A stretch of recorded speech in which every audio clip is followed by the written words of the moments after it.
Estou aqui com meu amigo Ismael Moraes, do blog do Ismael, do Paraná, Curitiba, da República de Curitiba, né? Um representante nobre da República de Curitiba. Ele tem um blog progressista muito famoso, um dos blogs mais tradicionais, antigos, famosos do país, blog do Ismael. Tudo bem, Ismael? Bom dia, Miguel, meu amigo de longa data. Bom dia aos telespectadores. É uma grata satisfação voltar aqui, falar com você e dizer o seguinte, que a República de Curitiba foi uma construção ideológica lá da extrema-direita lavajatista que, na verdade, a gente está implodindo, né, com esse julgamento do Moro, com as denúncias que nós fizemos lá desde o primeiro dia, Miguel. O blog do Ismael mostrou o caráter fascista de extrema-direita do projeto do Moro. E tinha setores de esquerda, inclusive, que se encantavam, porque estava fazendo apreensões, buscas contra alguns diretores da Petrobras, mas eles não enxergavam naquele momento que era um movimento contra o Lula e contra o PT, contra a Dilma, inclusive, né, que isso tudo ajudou a derrubar a Dilma, a ocorrer o golpe de Estado de 2016 e depois, em 2018, com a prisão ilegal do Lula, né, do ex-presidente na época, Lula. Então, tudo isso a gente foi documentando, né? Nós temos lá uma enciclopédia. Após a prisão do Lula, é que alguns setores, principalmente da mídia progressista, do Rio, do eixo Rio-São Paulo, é que se ligaram que era algo muito mais complexo, muito mais pernicioso ao país, ao desenvolvimento do país, que implicava em ataque à indústria nacional, coisas que a gente vem conversando bastante, né, Miguel? Então, assim, a gente tem trabalhado nesse ponto. Então, a República de Curitiba, na verdade, ela vai ser enterrada, ela vai ser encerrada com a cassação do Moro. Eu acredito que teremos um novo momento, né, em termos de política, em termos de judiciário. Muito bem. Você mencionou algum jornalista ou blogueiro do campo progressista que não ouviu o galo cantar antes, né? Mas, modéstia à parte, né? No meu cantinho aqui, eu ouvi o galo cantar. Sim, desde o você começo. É um dos poucos, você é um dos poucos. Você, inclusive, em vários momentos, você não só apontou o risco da Lava Jato, como também o conluio com a Globo. Lembro muito bem, desde o princípio, você sempre apontava o dedo para a emissora carioca Globo, para os marinhos. Desde o primeiro momento, justiça seja feita. E também eu confesso que eu fiquei muito amargurado aqui, muito amargurado, Ismael, porque eu sou do Rio de Janeiro e eu sou patriota, nacionalista, mas também amo meu estado. O Rio de Janeiro é um estado falido há muitas décadas, depois que mudaram a capital do Rio para Brasília. A gente estava vivendo, agonizando, a economia agonizando, quando descobriram o petróleo. Aí a gente pensou, finalmente agora, né? Agora vamos dar um up no estado. Aí começaram a fazer refinaria, começou a gerar emprego, o estado começou a crescer, todo mundo ficou feliz, finalmente, vamos sair da miséria. Aí veio a Lava Jato. Veio a Lava Jato, destruiu todos os sonhos, tudo. E aí, enfim, a história... Mas não vamos entrar nessa história agora. Eu quero trazer aqui um assunto. Você fez uma exclusiva com o ex-presidente Jair Bolsonaro. Eu vi ontem a primeira parte, vi até que você postou hoje também um furo, que eu vou comentar aqui, que é a coisa do Tarcísio, né, que o Tarcísio vai ser o candidato dele em 2026. Mas aí vou até colocar a fotinha aqui, para a gente olhar aqui. Parabéns aí pela oportunidade. Como é que você conseguiu essa entrevista, Ismael? Olha, Miguel, eu estou em Curitiba, estou em Brasília, justamente para fazer algumas entrevistas, buscar algumas informações de bastidores. E na Câmara dos Deputados, eu encontrei um deputado do Paraná chamado Felipe Barros, que é do PL, Partido Liberal, partido do ex-presidente Bolsonaro, e ele me falou: Ismael, eu estou indo visitar o Bolsonaro, você topa fazer uma entrevista com ele, exclusiva, agora? Eu falei, vamos lá, não acreditei, eu falei, vou lá. Chegando lá, para minha surpresa, o Bolsonaro não só me atendeu, como concedeu a entrevista. Tudo que eu perguntei, ele respondeu. Então, é o seguinte, eu aproveitei, né, e fiz a entrevista com o Bolsonaro. E o Felipe Barros é um deputado de direita, de Londrina, cidade de Londrina, que tem muitos embates com a esquerda lá.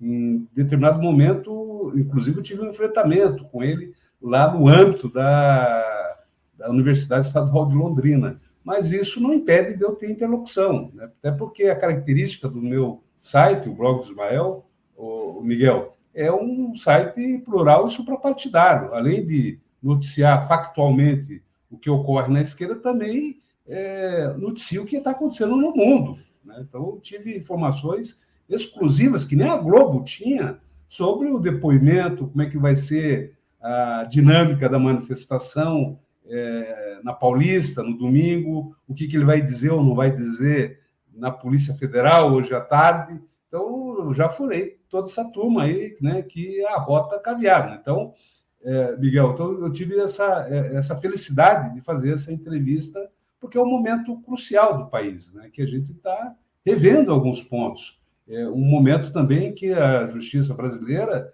vai começar a julgar os casos, já começou, na verdade, a julgar a tentativa de golpe de Estado. E o Bolsonaro está nesse olho de furacão. A Polícia Federal, as investigações, apontam ele como o planejador disso tudo. E ele o blog do Ismael deu oportunidade para ele, inclusive, negar isso, de dizer que não é bem isso, né? Muito bem, deixa eu fazer umas perguntas para você. Ele te tratou bem, o Bolsonaro? Tá bom, muito bem. Inclusive, foi tranquilo, foi muito respeitoso, eu também, né? Muitos esperavam que eu ia agredir o ex-presidente Bolsonaro. Não fiz isso, até porque não é a minha característica, né? A minha característica é de ouvir, né? A característica da minha publicação, Miguel, inclusive, por isso ele é longevo, o meu site, porque houve outros lados também, né? Eu faço jornalismo. Eu sou de esquerda, eu tenho oposição de esquerda, progressista. Inclusive, em determinado momento, o Bolsonaro ele confessou lá para mim que é um leitor assíduo no meu blog, apesar de não concordar com nenhuma linha, né? Mas ele falou, olha, eu leio sempre, eu vejo que você me espizinha, você me cutuca demais, mas eu não concordo com nenhuma linha que você escreve. Então, ficou registrado, né? Para mim, que tem esse trabalho, eu achei interessante também que o ex-presidente Bolsonaro acompanha a minha publicação, né? Até porque eu tenho dado muitas informações com exclusividade sobre a Lava Jato, sobre até mesmo o próprio governo dele, já dei muitas informações. Então, isso tudo levou ele a acompanhar o meu site, segundo ele, o Bolsonaro. Ismael, a entrevista, você pode falar quanto tempo... Você falou que você vai torturar a gente publicando em gotas, né? Mas você já publicou um pedaço. Você vai torturar a gente por quantos dias, semanas? Vai ser o quê? Vão ser meses ou semana que vem você publica tudo? Não, semana que vem, até porque é o seguinte, eu já passei também uns off, né? Essa do Tarcísio, que o Tarcísio vai ser o candidato, talvez você vá perguntar sobre isso, não sei se já adianto já. Pode falar, pode adiantar já. Na conversa em off, o próprio Bolsonaro, ele disse para mim ali que o Tarcísio, o governador de São Paulo, Tarcísio de Freitas, será o candidato do grupo, né, da direita, da extrema-direita, à presidência da República nas eleições de 2026. Então, ele já disse que o Tarcísio é o candidato, será o representante dele. Não terá vez o Zema, não terá vez o Ratinho, né, como pensam, ou o Caiado, mesmo que chegou a pensar que poderia ser candidato herdando, né, o legado bolsonarista. Mas o Bolsonaro disse que já escolheu já o Tarcísio. Tanto é que a manifestação da Paulista, no domingo, dia 25, o palanque ele é bem restrito, né? Vão ter lá mais de 100 deputados, segundo o Bolsonaro, vários governadores, senadores, etc. e tal. Mas quem fala, quem tem mandato que vai falar, é somente o Tarcísio. Faz algum sentido, né? Quem vai falar na manifestação de domingo? Já adianto aqui para os teus telespectadores, para a tua audiência, Miguel. Vai falar somente a ex-primeira-dama, Michele Bolsonaro, que vai fazer uma reza de abertura. Na sequência, fala o pastor Silas Malafaia, que assumiu a organização dessa manifestação. E, na sequência, fala o Tarcísio, né? O Tarcísio, governador de São Paulo, que é o representante, será o representante do bolsonarismo nas eleições presidenciais de 2026. E, para fechar, será a fala do Bolsonaro, né? O ex-presidente Jair Bolsonaro disse que vai encerrar. Ele me disse que será um discurso de 30 minutos. E eu perguntei, o senhor vai ler o discurso? Ele falou, não, é de improviso mesmo. Então, ele disse que vai usar o tempo para se defender e também para mostrar ao mundo a imagem do que ele está sendo vítima, porque ele alega que é vítima de uma perseguição política do Lula, do governo Lula, e de outros setores que ele não quis nominar. Então, ele deu essas informações para a gente aqui. Então, o evento de domingo vai ocorrer às 3 horas lá do Bolsonaro, e ele disse que escolheu esse horário para aproveitar o fluxo das torcidas, das pessoas que vão aos jogos no domingo. Então, ele disse que vai aproveitar esse público e tal, e esse público, mas tem jogo aí em São Paulo, vários jogos em São Paulo, de times importantes, não recordo quais, mas ele pensou nisso aí também, né? Escolheu a data, o horário, né, para ter esse público saindo de casa. Então, vai ser um evento enxuto, né, pelo que eu entendi, né? Somente 4 pessoas vão falar. Então, vai ser esse o formato do evento. Ele disse que é gerar uma imagem para o mundo. Foi o que ele disse. E o Tarcísio, ele frisou para mim que é o candidato em 2026, o candidato para derrotar o Lula. Muito bem. Então, você, na segunda-feira, vai publicar a segunda parte, né? A segunda parte ela tem a ver mais com a questão eleitoral, político-eleitoral, porque a primeira, você viu que é mais a questão processual, que hoje, o ex-presidente Bolsonaro, hoje, quinta-feira, ele depõe na Polícia Federal de Brasília. Então, ele vai falar, na verdade, ele não vai falar, porque ele me adiantou que vai ficar em silêncio. Então, ele vai ao depoimento, vai comparecer, mas vai exercer o direito de permanecer calado, por orientação dos advogados, né? E ele nega, assim, peremptoriamente, você viu ali na entrevista, que tenha uma participação efetiva na tentativa de golpe de Estado. Então, ele quer ter acesso a todos os autos, a todas as delações, para poder formatar a sua defesa e daí falar alguma coisa. Foi o que ele me disse. Eu perguntei e ele me respondeu dessa forma. Então, a primeira parte da entrevista, Miguel, ela foi justamente isso, esse processo, essa ideia de dividir a parte processual, criminal, da parte política. E, então, ele falou, né, que não tem... não houve tentativa da parte dele de golpe de Estado, ele explicou por que não passou a faixa, disse que era um direito dele, né, de não passar a faixa, que ele viajou para os Estados Unidos. Né? Então, ele deu várias informações ali e tal, e já adiantou que não vai falar nada no depoimento de hoje. Muito bem. Aí você publica a segunda parte, aí tem uma terceira parte ainda não, né? Não, eu vou só fazer 2 partes, Miguel. Tá? 2 partes. Porque é o seguinte, o material também ele tem tempo de validade. Né? Não adianta, é conjuntural. Daqui a pouco muda tudo. Né? Você sabe como é que é a política, ela é bem dinâmica, né? O cenário político ele pode mudar a qualquer instante. Então, ele tem validade. Então, eu vou publicar na segunda-feira. Eu estou em Brasília Maravilha. ainda. Por falta de tempo mesmo, porque estão na correria. Hoje tenho a posse aqui do Flávio Dino, vou acompanhar aqui. Vou no também STF, né? Legal. No STF, no Supremo Tribunal Federal, e vou daqui a pouco a posse do Ricardo Capelli, né, que é lá no Ministério da Indústria e Comércio, que é a pasta dirigida pelo Alckmin. Né? Então, daqui a pouco, vou estar com essa patota aí do Capelli. Maravilha. Não, maravilha. Ele estava nervoso? Você notou que ele estava nervoso ou tranquilo? O cara está na expectativa de ser preso, né? Porque ele tem, veja, não tem como a pessoa ficar muito tranquila, Miguel, porque ele mesmo fala que cogita uma prisão dele. Né? Ele mesmo falou, ele sentiu a vontade de falar, de desabafar, que toda hora ficam falando que ele vai preso, e ele alega que não tem condições processuais para ele ser preso. Então, ele está na defensiva, né? Ele está sendo processado. Quando alguém está processado, alguém fica na defensiva, né? E ele está na defensiva.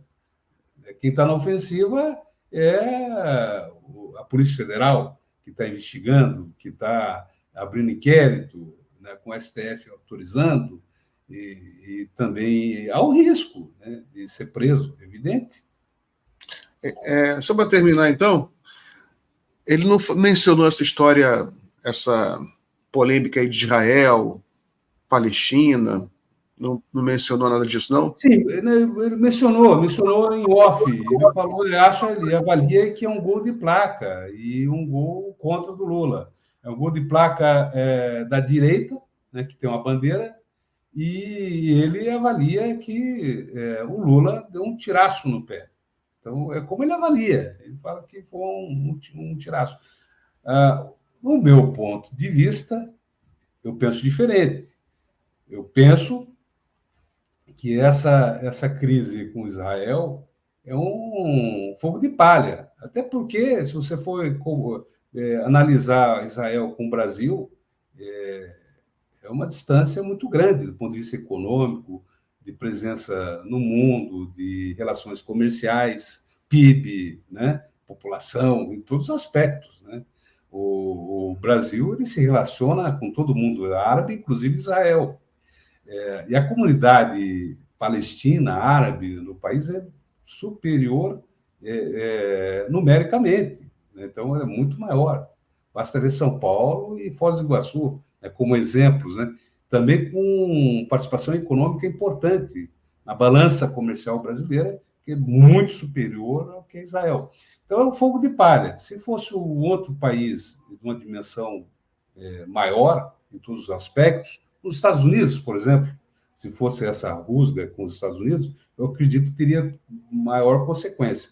Mas como é um Estado de extrema-direita, que é rechaçado, inclusive no próprio Israel, né, para os judeus, ontem mesmo eu conversei com os judeus de Nova York e Berlim, que estão aqui em Brasília, eu topei com eles e conversei, eles não quiseram gravar a entrevista, mas eles me passaram que a preocupação deles é que esse movimento da extrema-direita de Israel, de Netanyahu, possa desencadear movimentos antissemitistas em todo o mundo, inclusive no Brasil. Então, eles temem que uma crise lá de Israel seja exportada com países como o Brasil. Então, é um temor que eles têm, e eles estão fazendo um trabalho de articulação com as forças políticas progressistas nesse sentido, de tomar os cuidados para que não tenhamos um movimento antissemitista no Brasil, que eu acho corretíssimo, né? Concordei, penso de fazer uma abordagem em algum momento sobre isso, né? Mas é isso que está ocorrendo nos bastidores, Miguel, então, sobre isso. Então, se tem a extrema-direita neopentecostal se movimentando para trazer a crise de Israel para dentro do Brasil, há um movimento, inclusive, de judeus, né? De desmontar essa bomba, de desativar essa bomba, né, isso do extremismo, do antissemitismo. Muito bem dito. Eu também pensei em escrever uma coisa sobre isso, porque tem um perigo, concordo com esses judeus aí, porque o problema é a extrema-direita no Brasil, que você vê que ela quer provocar um antissemitismo por oportunismo político também, porque aí ela pode apontar o dedo para a esquerda, olha, a esquerda é antissemita, Tanto que nas redes já estão fazendo isso. Ah, não, ó, o Lula é nazista. Vai publicando fotinha, até o Gaia, Gustavo Gaia, publicou a foto do Lula com o símbolo nazista, vestido com a roupa do Hamas. Eles querem provocar, e é perigoso isso, né? Porque o antissemitismo, o Brasil não tem tradição antissemita. A gente vê bolsões, assim, a gente vê algumas expressões antissemitas, mas é uma coisa assim, mais de rede social, o pessoal nem sabe o que está falando, é grave. Mas não é uma coisa assim profunda, enraizada culturalmente no povo brasileiro, não vejo isso, mas a gente tem que neutralizar isso. Tem razão. Ismael, então, mais alguma coisa que você queira desabafar aqui com a gente sobre essa entrevista aí? Eu só tenho a agradecer a você, Miguel, pelo espaço, pela generosidade, toda vez que tem assunto importante, você tem me convidado para falar sobre isso, para trocar ideias sobre o que está acontecendo no Brasil, nos bastidores, e eu tenho só a agradecer a parceria, né, que você tem feito aqui com o blog do Ismael. Então, portanto, muito obrigado, sucesso, vida longa, e parabéns pelo seu trabalho. Maravilha, Ismael. Parabéns para você também. Forte abraço, boa estadia para você aí em Brasília. Manda um abraço aí para todo mundo de Brasília e a gente se vê em breve. Abraço. Abraço, obrigado.